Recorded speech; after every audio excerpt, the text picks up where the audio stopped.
Hello and welcome to the third episode of our reading our way through 7 Voyages of Sindbad the Sailor. In this episode we'll be covering the fourth and the fifth voyages, but before we get started I do want to go through the questions in your comprehension work packet.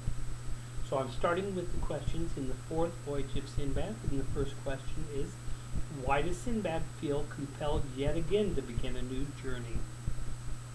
Question number 2 is a two-parter. Following his capture, what does Sindbad discover is the intended future for his companions and himself? And how does Sindbad succeed in thwarting this plan against them? Question number 3, while Sindbad is able to introduce new wonders to the king and his people who warmly receive him, what custom of theirs proves very unsettling to Sindbad? And how does Sindbad find himself in the bottom of an inescapable pit? Question number 5 then, or the second part of question number 4 then. Take a moment to let your imagination work, then describe the surroundings of the pit, Sindbad's circumstances, and the effect that this might have on unsettling the mind of the average person. Question number 5, in your opinion, does extending his own life justify Sindbad's taking of another? Question number 6, how does Sindbad ultimately contrive to escape his situation, and what does he take with him? And finally, question number 7, after telling his tale, what does Sindbad once again do, and is there any other evidence from the preceding paragraphs to indicate that Sindbad was a generous individual? Then, in voyage number 5, the fifth voyage of Sindbad, the first question is a two-parter. What old nemesis does Sindbad once again encounter on this new journey, and how does he suffer as a result? Question number 2, while Sindbad initially feels like he has stumbled into a garden of delights, who does he encounter that is not what he at first seems? Question number 3, two-parter. How does Sindbad contrive to escape the old monster, into whose clutches is he later informed that he has fallen into? Question number 4, Caps for Sale is one of my own favorite children's storybooks. By what clever method did Sindbad and his companions contrive to harvest coconuts? And finally, after telling the ending of his tale, question number 5, of his return to Baghdad, what did Sindbad once again do for Hindbad? Okay, if you've got an idea of the questions and you've got your text open, I'm now going to start with the fourth and then the fifth voyages of Sindbad. Let's start into the fourth voyage. Rich and happy as I was after my third voyage, I could not make up my mind to stay at home altogether.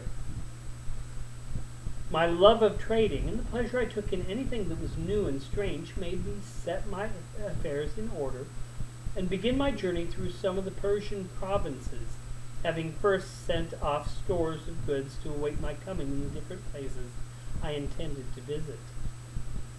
I took ship at a distant seaport, and for some time all went well, but at last, being caught in a violent hurricane, our vessel became a total wreck in spite of all our worthy captain could do to save her, and many of our company perished in the waves.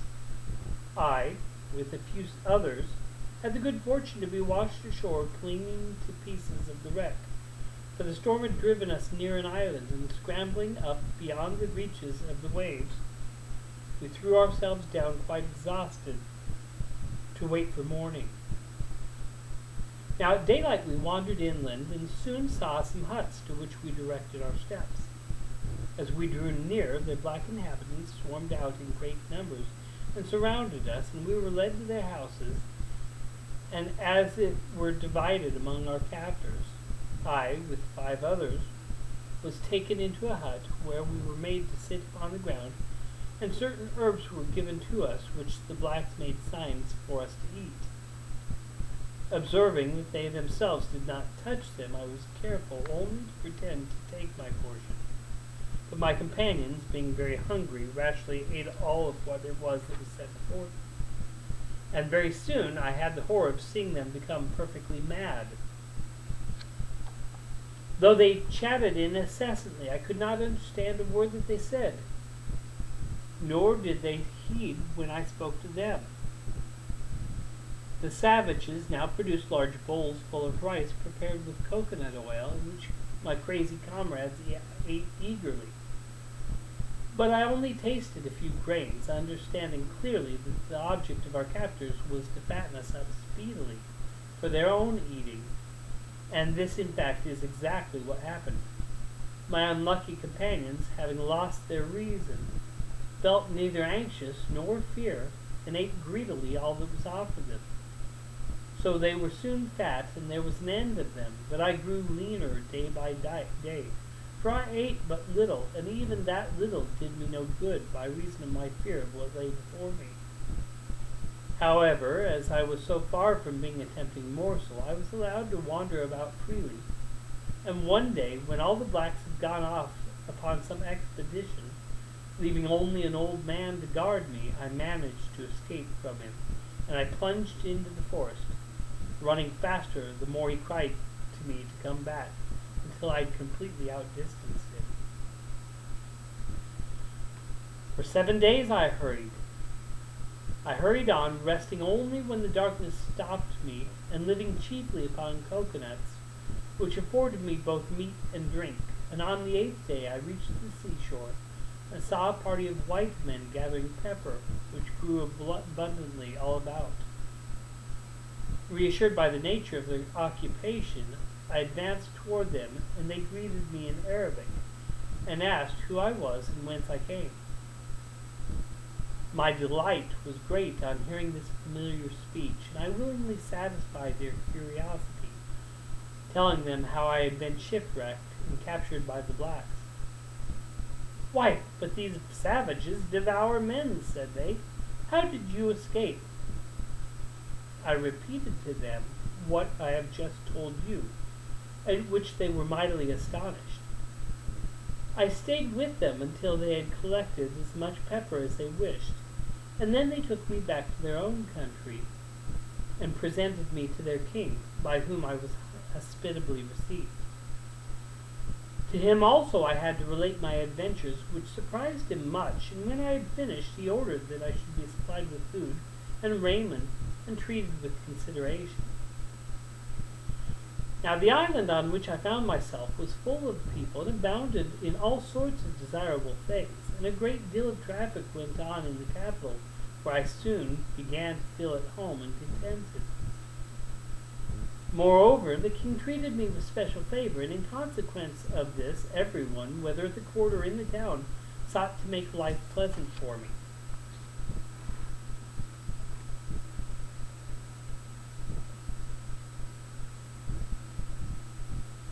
One thing I remarked, which I thought very strange, this was that from the greatest to the least, all the men rode their horses without bridles or stirrups. I one day presumed to ask his majesty why he did not use them, to which he replied, "You speak to me of things of which I have never before heard." And this gave me an idea. I found a clever workman, and made him cut out under my direction the foundation of a saddle, which I wadded and covered with choice leather, adorned it with rich gold embroidery. I then got a locksmith to make me a bit and a pair of spurs after a pattern that I drew for him, and when all these things were completed, I presented them to the king and showed him how to use them. When I had saddled one of his horses, he mounted it and rode about quite delighted with the novelty. And to show his gratitude, he rewarded me with large gifts. After this, I had to make saddles for all the other principal officers of the king's household, and as they all gave me rich presents, I soon became very wealthy and quite an important person in the city. Now one day the king sent for me and said, "Sindbad, I am going to ask a favor of you. Both I and my subjects esteem you, and wish you to end your days amongst us. Therefore I desire that you will marry a rich and beautiful lady, whom I will find for you, and think no more of your own country.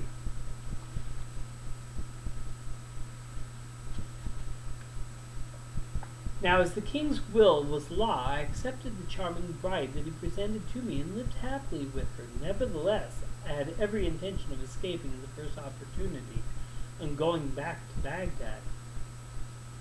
Now, things were thus going prosperously with me when it happened that the wife of one of my neighbors, with whom I had struck up quite a friendship, fell ill, and presently she died. I went to his house to offer my consolation, and I found him in the depths of woe. "Heaven preserve you," said I, "and send you a long life." "Alas," he replied, "what is the good of saying that when I have but an hour left to live?" "Oh, now, come," said I. "Surely it's not so bad as all that. I mean, I trust that you may be spared to me for many years." "Oh, I hope," answered he, "that your life may be long. But as for me, all is finished. I have set my house in order, and today I shall be buried with my wife. This has been the law upon our land from the earliest ages. The living husband goes to the grave with his dead wife, and the living wife with her dead husband. So did our fathers before us, and so must we do. The law changes not, and all must submit to it." Now as he spoke, the friends and relations of the unhappy pair began to assemble. The body, decked in rich robes and sparkling with jewels, was laid upon an open bier, and the procession started, taking its way to a high mountain at some distance from the city. The wretched husband, clothed from head to foot in a black mantle, followed mournfully. When the place of interment was reached, the corpse was lowered just as it was into a deep pit. And then the husband, bidding farewell to all his friends, stretched himself upon another bier, upon which were laid 7 little loaves of bread and a pitcher of water. And he also was let down into the depths of this horrible cavern.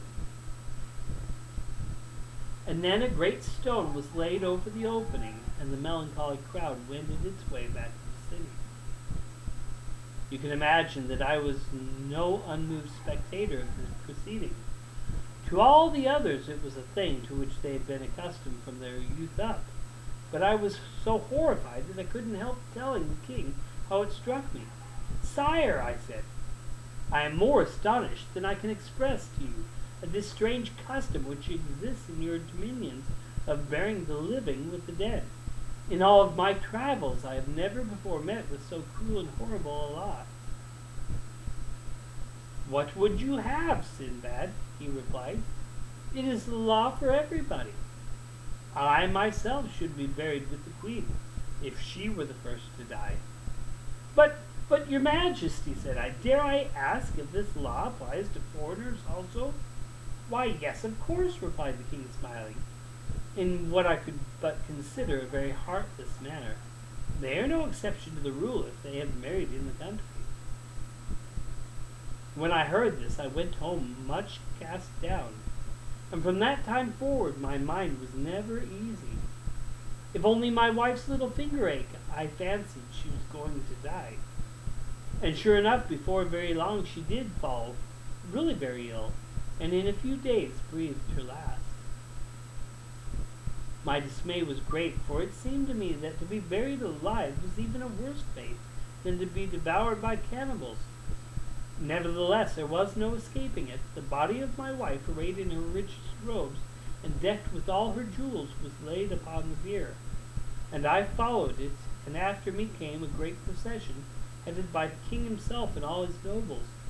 And in this order we reached the fatal mountain, which was one of a lofty chain bordering on the sea.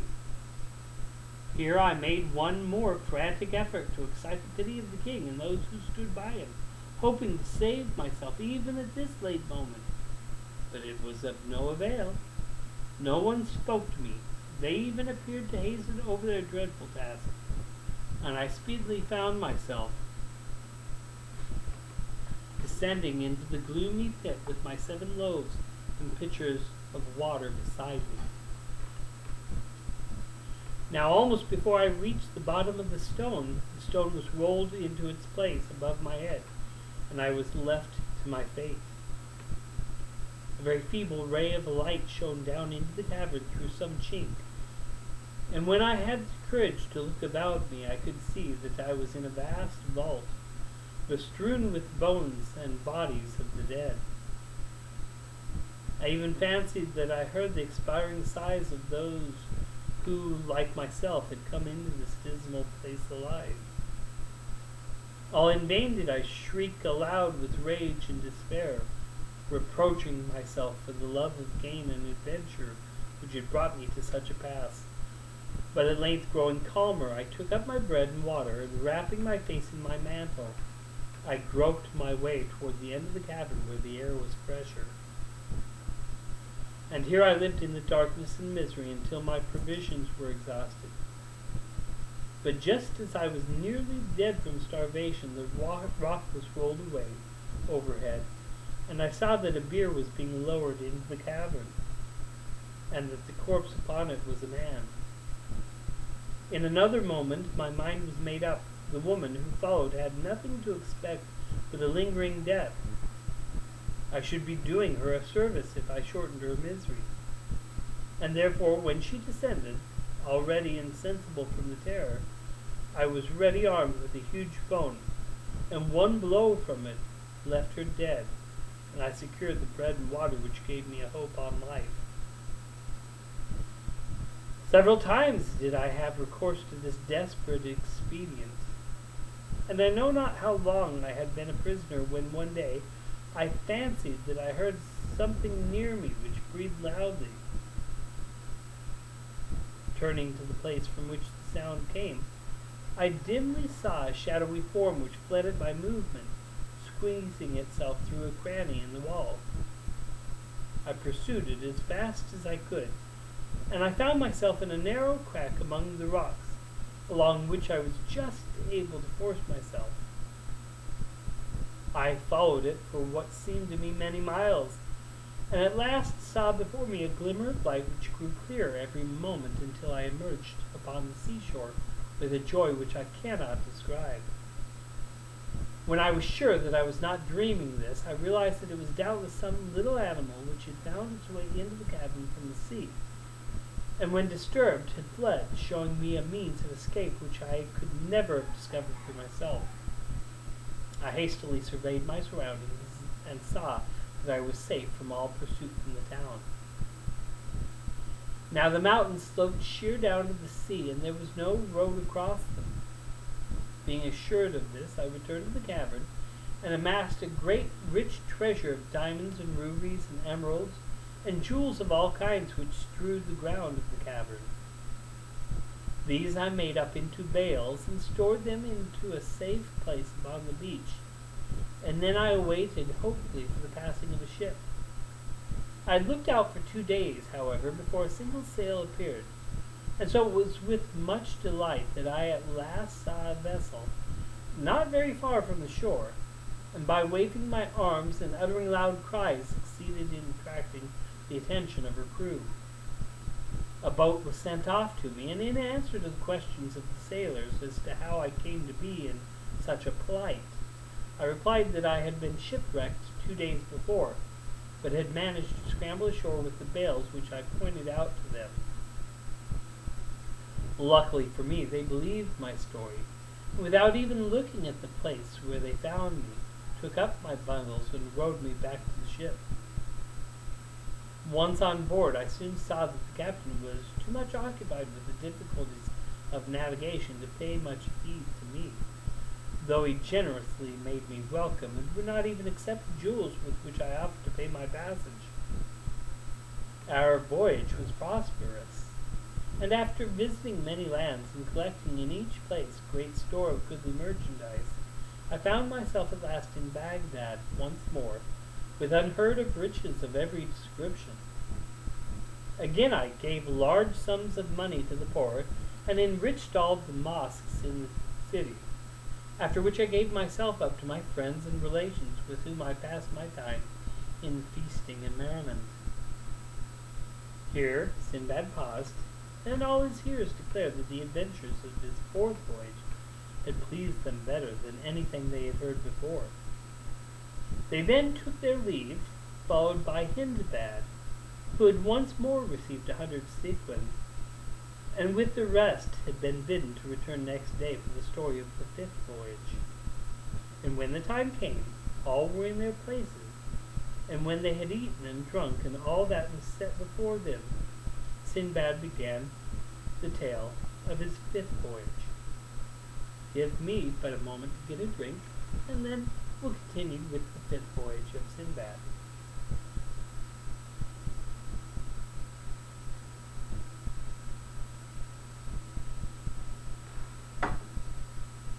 And so begins the fifth voyage of Sindbad the Sailor. Now, not even all that I had gone through could make me contented with a quiet life. I soon wearied of its pleasures and longed for change and adventure. Therefore I set out once more, but this time in a ship of my own, which I built and fitted out at the nearest seaport. I wished to be able to call it whatever port I chose, taking my own good time. But as I did not intend carrying enough goods for a full cargo, I invited several merchants of different nations to join me. We all set sail with the first favorable wind, and after a long voyage upon the open seas, we landed upon an unknown island, which proved to be uninhabited. We determined, however, to explore it, but had not gone far when we found a roc's egg as large as the one that I had seen before, and evidently very nearly hatched, for the beak of the young bird had already pierced the shell. In spite of all I could say to deter them, the merchants who were with me fell upon it with their hatchets, breaking in the shell and killing the young roc. Then lighting a fire upon the ground, they hacked morsels from the bird and proceeded to roast them while I stood by aghast. Indeed, scarcely had they finished their ill-omened repast when the air above us was darkened by two mighty shadows. The captain of my ship, knowing by experience what this meant, cried out to us that the parent birds were coming, and they urged us to get on board with all speed. And this we did, and the sails were hoisted. But before we had made any way, the rocks reached the despoiled nest and hovered above it, uttering frightful cries when they discovered the mangled remains of their young one. For a moment we lost sight of them, and were flattering ourselves that we had escaped, when they reappeared and soared into the air directly over our vessel. And we saw that each held in its claws an immense rock, ready to crush us. There was a moment of breathless suspense, and then one bird loosed its hold, and the huge block of stone hurtled through the air. But thanks to the presence of mind of the helmsman, who turned our ship violently in another direction, it fell into the sea close beside it, cleaving it asunder till we could nearly see the bottom. We had hardly time to draw a breath of relief before the other rock fell with a mighty crash right in the midst of our luckless vessel, smashing it into 1,000 fragments and crushing or hurling it into the sea, passengers, crew, and all. I myself went down with the rest, but had the good fortune to rise unhurt, and by holding on to a piece of driftwood with one hand and swimming with the other, I kept myself afloat and was presently washed up by the tide onto an island. Its shores were steep and rocky, but I scrambled up safely and threw myself down to rest upon the green turf. When I had somewhat recovered, I began to examine the spot in which I found myself, and truly it seemed to me that I had reached a garden of delights. There were trees everywhere, and they were laden with flowers and fruit, while a crystal stream wandered in and out among the shadows. When night came, I slept sweetly in a cozy nook, though the remembrance that I was alone in a strange land made me sometimes start up and look around me in alarm, and then I wished heartily that I had stayed at home at ease. However, the morning sunlight restored my courage, and I once more wandered among the trees, but always with some anxiety as to what I might see next. I had penetrated some distance into the island when I saw an old man bent and feeble sitting upon the river bank, and at first I took him to be some shipwrecked mariner like myself. Going up to him, I greeted him in a friendly way, but he only nodded his head at me in reply. I then asked what he did there, and he made signs to me that he wished to get across the river to gather some fruit, and seemed to beg me to carry him on my back. Well, pitying his age and feebleness, I took him up and waded across the stream.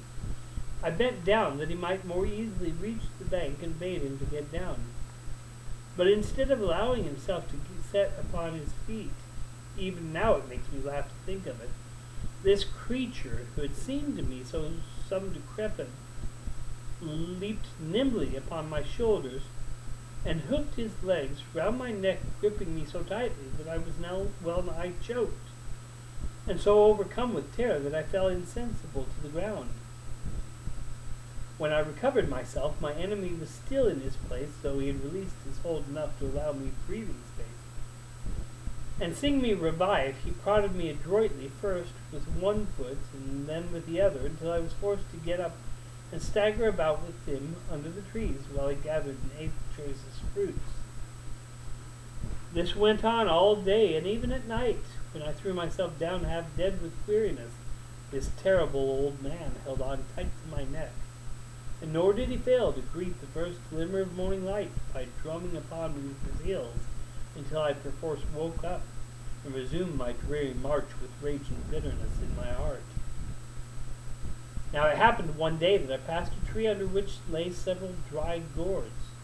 In catching one up, I amused myself with scooping out its contents and pressing it into it the juice of several bunches of grapes which hung from every bush. When it was full, I left it propped in the fork of a tree, and a few days later, carrying the hateful old man that way, I snatched at my gourd as I passed it, and had the satisfaction of a draught of excellent wine, so good and refreshing that I even forgot my detestable burden, and began to sing and to caper. Now the old monster was not slow to perceive the effect which my draught had produced, and that I carried him more lightly than usual, so he stretched out his skinny hand and seized the gourd and first tasted its contents cautiously, and then drained them to the very last drop. The wine was a strong one, and the gourd was sizable, so he also began to sing after a fashion, and soon I had the delight of feeling the iron grip of his goblin legs unclasped, and with one vigorous effort I threw him to the ground, from which he never moved again. I was so rejoiced to have at last got rid of this uncanny old man that I ran leaping and bounding down to the seashore, where, by the greatest good luck, I met with some mariners who had anchored off the island to enjoy the delicious fruits and to renew their supply of waters. Now they heard the story of my escape with amazement, saying that you fell into the hands of the old man of the sea, and it is a mercy that he didn't strangle you as he has everybody else, whose shoulders he has managed to perch upon. This island is well known as the scene of his evil deeds, and no merchant or sailor who lands upon it cares to stray far away from his comrades. After we had talked for a while, they took me back with them on board their ship, where the captain received me kindly, and we soon set sail, and after several days reached a large and prosperous-looking town, where all the houses were built of stone. Here we anchored, and one of the merchants, who had been very friendly to me on the way, took me ashore with him and showed me a lodging set apart for strange merchants. He then provided me with a large sack and pointed out to me a party of others equipped in like manner. Go with them, he said, and do as they do, but beware of losing sight of them, for if you stray, your life will be in danger. Now with that he supplied me with provisions and bade me farewell, and I set out with my new companions. I soon learned that the object of our expedition was to fill to fill our sacks with coconuts. But when at length I saw the trees and noted their immense height and the slippery smoothness of their slender trunks, I didn't at all understand how we were to do it. The crowns of the coconut palms were all alive with monkeys, big and little, which skipped from one to the other with surprising agility, seeming to be curious about us and disturbed at our appearance. And I was at first surprised when my companions, after collecting stones, began to throw them at the lively creatures, who seemed to me quite harmless. But very soon I saw the reason of it, and I joined them heartily, for the monkeys, annoyed with wishing to pay us back in our own coin, began to tear the nuts from the trees and cast them down at us with angry and spiteful gestures, so that after very little labor our sacks were filled with the fruit which we could not otherwise have obtained. As soon as we had as many as we could carry, we went back to the town where my friend bought my share and advised me to continue the same occupation until I had earned money enough to carry me to my own country. This I did, and before long had amassed a considerable sum. Just then I heard that there was a trading ship ready to sail, and taking leave of my friend, I went on board, carrying with me a goodly store of coconuts. And we sailed first to the islands where pepper grows, and then to Kamari, where the best aloe wood is found, and where men drink no wine by an unalterable law. Here I exchanged my nuts for pepper and good aloe wood, and went a fishing for pearls with some of the other merchants. And my divers were so lucky that very soon I had an immense number, and those very large and perfect. And with all of these treasures I came joyfully back to Baghdad, where I disposed of them for large sums of money, of which I did not fail, as before, to give the 10th part to the poor.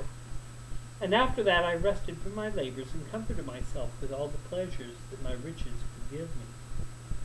Having thus ended his story, Sindbad ordered that 100 sequins should be given to Hindbad, and the guests then withdrew. But after the next day's feast, he began the account of his 6th voyage as follows. And that will conclude our reading for this episode, though in the last and final episode we will conclude the 7 voyages of Sindbad by reading his 6th and then his final 7th voyage. So until next time, bye-bye.